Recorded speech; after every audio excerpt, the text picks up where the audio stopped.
আসসালামু আলাইকুম রহমতুল্লাহ। আজকে আমরা চলে আসছি, জায়গার নাম বলেন।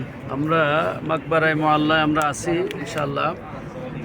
আমরা যেখানে দাঁড়িয়ে আছি আমাদের নবীজি সাল্লাল্লাহু আলাইহি সাল্লামের সহধর্মিণী প্রথম স্ত্রী আম্মাজান খাদিজা রাদিয়াল্লাহু তাআলা আনহার ওনার কবরের সামনে আমরা দাঁড়িয়ে আছি। আর এই বাউন্ডারির ভিতরে আল্লাহ নবী সাল্লাল্লাহু আলাইহি ওয়াসাল্লামের অসংখ্য অগণিত সাহাবায়ে আজমাইন এখানে শায়িত রয়েছেন। আর পূর্বে যখন কোনো হাজী সাহেবা ইন্তেকাল করতেন এই মাকবারাতেই দাফন করতো। এখন এখানে সংকলন হচ্ছে না বিধায় হাজী সাহেবদের অন্য জায়গায় দাফন করা হয়। আর ভিতরে ছোট যে একটা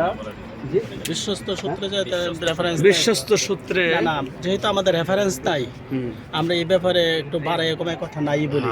বিশ্বস্ত আপনি কোথা থেকে আসছেন? আমি এসেছি চাঁদপুর ডিস্ট্রিক্ট শাহরাস্তি থানা আমার বাড়ি।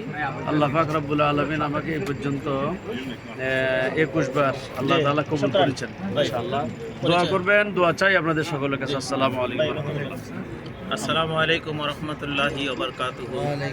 আমি মাওলানা মোহাম্মদ আব্দুল মালেক, বাংলাদেশ, কুমিল্লা মুরাদনগর থেকে বলছি।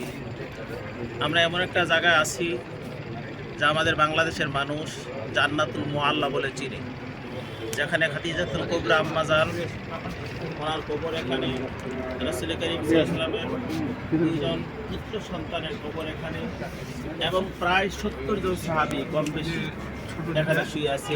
এই জায়গার সামনে আমরা এখন দাঁড়িয়ে আছি। আমরা সকলে এবং দেশবাসীর জন্য আমরা এখন দোয়া করবো ইনশাআল্লাহ। ধন্যবাদ। আসসালামু আলাইকুম। জি, আমরা কুমিল্লা থেকে আসছি, আব্দুল মালেক হাজ কাফেলা থেকে। আমরা আজকে তৃতীয় দিন চলছে। আমরা দেশবাসী, বিশ্ববাসী, মুসলিম উম্মার জন্য দোয়া করছি। আল্লাহ নিরাপত্তার জিন্দেগি দান করুক, সকলকে নেক হায়াত দান করুক, আমাদের সন্তান সন্ততি আপনজন সকলের উপর খাস রহমতুল্লাহ নাজিল করুক। আসসালামু আলাইকুম রহমতুল্লাহ।